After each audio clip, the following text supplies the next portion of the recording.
Guys, comedy is a hard thing, man. Comedy is not easy. Yeah, we've got to make fool of ourselves and stuff like that. But I'm somebody's father. You know, that's the thing. And so I admit I am very foolish. I'm very nasty man, funny man. Yeah, but most of you are my friends. And when they ask me about my friends, I'll mention all of your names. Yeah, I'll mention you. Yeah, so away from that, let me just tell you guys about this. There was some American that we collided with in a bank, and he went to open an account, and he wanted to open with 20 million US dollars, and he gets over in the counter. We were in the queue, and then he moves over onto the counter and like talks to the lady. You're like, can you help me, because I'm in a hurry. I need to have you open for me a fucking account, and I put some fucking 20 million US dollars. Is it possible, young lady? She's like, no sir, we are unable to help you because we got a long queue. We are just dealing with the queue still, and then we will sort you afterwards. I said, what the fuck are you telling me? What the fuck are you telling me? What the fuck are you telling me about that? Then the manager also walks in from the from his office because he heard the noise but the lady was like, no sir, please sir, calm down. This is a banking hall. We don't use such language here. And then manager comes over and like, hey, excuse me, what can we help you? And says, yeah, sure. I wanted to open a fucking account with 20 million US dollars, but this lady is telling me fucking shit. Then she's like, then the manager's like, what the fuck was she telling you? Come on, we go to my fucking office and we do the fucking business. Telling you money can speak, guys. Yeah, away from that, I went to withdraw some cash. It was in Gulu, and I remember I wanted to just withdraw about 15,000. That's about just roughly about $4-5, something like that. So it's hard, guys, when you're going to withdraw some money and the money is less. Many times you don't even know how to withdraw it. I wish you could have the cash machine and just go with the ATM and just withdraw, but that time I had to go over the counter. No way I could do the ATM. So I went over to the counter. I'm like, oh, excuse me, I need to get this 15,000 Uganda shillings. Is that possible? And the lady was like, no sir, we cannot give you only 15,000. Can't you request for more money or something? I said, no, come on, I'm near you, I'm here with you. I can hear you. You don't need to shout with this thing. Don't say it loud. I mean, what is wrong with me withdrawing my money? It's anyway my money, even if it's small, but it's my money. Yeah, so you got not to shout because I'm near you. And then she's like, okay, how do you want to get it? I'm like, okay, I want to get it in silence. You don't need to, shout over with all these kind of things, That was the thing, guys. Not easy, And the same thing with dating, when you don't have money and, you ask a girl out and, of course, one time, I remember we were going out, and then a girl invited me over out. But of course, the funny thing is, you can never resist this, because the lady is very nice girls, cool, fine girls. The waiters, they will come and they want the man, the one to always pay, and that's what is very unfortunate. And many times, the ladies all think that it is man to pay bill X, Y, Z until the other one. So too much payment. So this lady walks out, very smart as she is, finds me over and gives me the bill. Like, oh, excuse me, sir, can you pay off now the bill because it's time for billing now?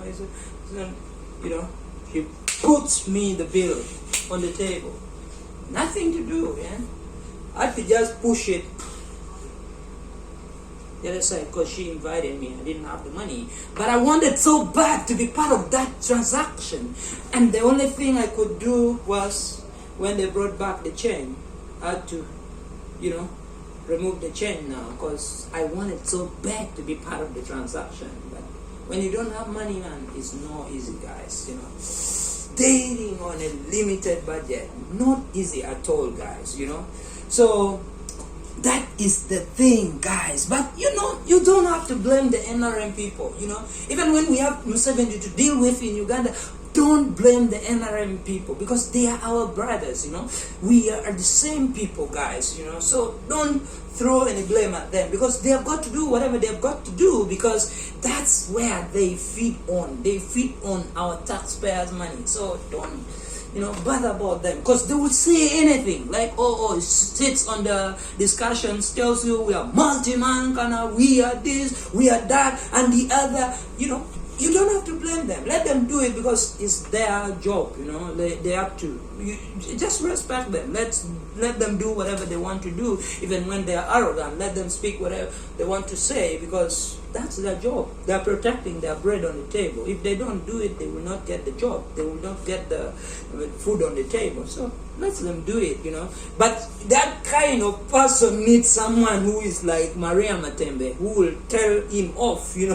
Last time debate, and then he was saying, I therefore need to invite General Mugisha Muntu to come here, a national alliance for them, whatever you can call the party, national ANT, alliance for national see you conclude. So this is the thing. And then it's like, I want to invite Mugisha Muntu. Then Maria Matembe said, who are you to invite him? You are not even worth inviting him. I'm telling you, she's a no-go zone, very hard, And then she also gets on with the Salama Suma. She said, this woman, I've been controlling my temper. I can't call her any names, Then Honorable Salah says, hey, you know what? You are the people who were there, and you ran away because you saw and you thought I could not lead a party, and you ran away. She said, no, I didn't even know you were there. I didn't know you existed in the party, and I didn't have a card either for Too tough, guys, and I cannot forget to speak about Kainda Tapre and, Honorable Dongato, all honorable people, very big people, nice people in Uganda, If you don't speak about them, Ugandan politics, you don't know. So they sit on a panel, they were on a debate on the front line, and, one eats the other, and says, if there is any land question, in case, let them ask.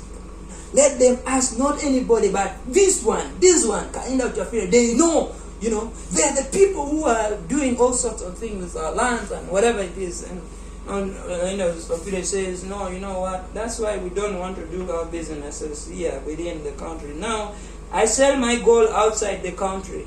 So you are the people selling gold, But, I do it now, but anyway, I do it outside because I avoid people like you, people who will always want to be talking here and there and make our lives very difficult.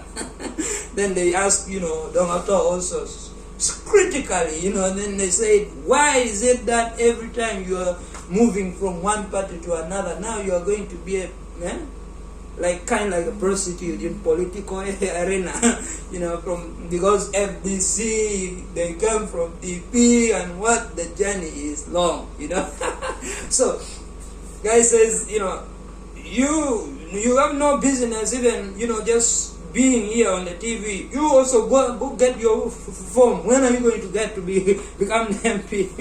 Then they ask him, well, why are you not putting on the red beret? He said, maybe I'm putting on a red underpants, unless you want me to undress in the public.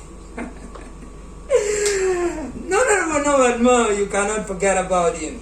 Phenomenal guy in the politics, He comes over and was like, hey, when OO's mom was sick, so of course we prayed for her. We wish she recovers very well, and so he that's the only time he knew, like, OO has been produced normally. They have always been thought he was just manufactured in some lab, some kind.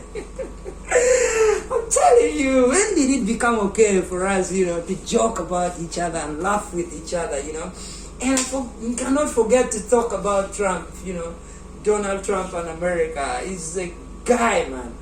he can say whatever he's got to say. You know, he says we need a wall and we are going to build it between us and Mexicans are going to pay this, you know. But the Mexicans are like, no shit, man, we don't need a wall for ourselves. If you want, you build yours, you know. But Chinese, they understand long term better than anybody else, you know. With us, the Trumps are still speaking about the walls and just speaking about it. You know, they have built a wall over 72 dynasties. So you have no question about the Chinese. They are very good on, you know, the stuff, you know, for long term, you know. Even when they have plans for dealing with Africans, you know, for 100 years, we Africans, we don't have one for a month or the next week, you know, to deal with them. And here we are, and you know, they invite us and they give us salutation. They will give us the nice places to sit and do our businesses, even when we have young economies, you know, discussing with world economies, and they tell us, you know, they have the best interest for us Africans. But I doubt if they have that, you know. But they understand long term, and we can learn something too from them, you know. There is not a thing that we cannot fail to learn, you know, from them. And so, Honorable Domato and Honorable Kainda Tafire, they says, you know, the thing is, he was saying, you know, I was told, by the way, I'm sure, Honorable Kainda Tafire used to be my friend. I don't know if he's still my friend, but he told me that I'm a young man with a bright future, and I believe him. You know, I am a young man with a bright future, and I don't know if we are still friends, but like, okay, we need to first check that out when we are done. They are not sure, you know, they're still friends, but I mean, you guys, man, our Ugandan politics is very interesting, you know. Our politics is interesting, guys, you know.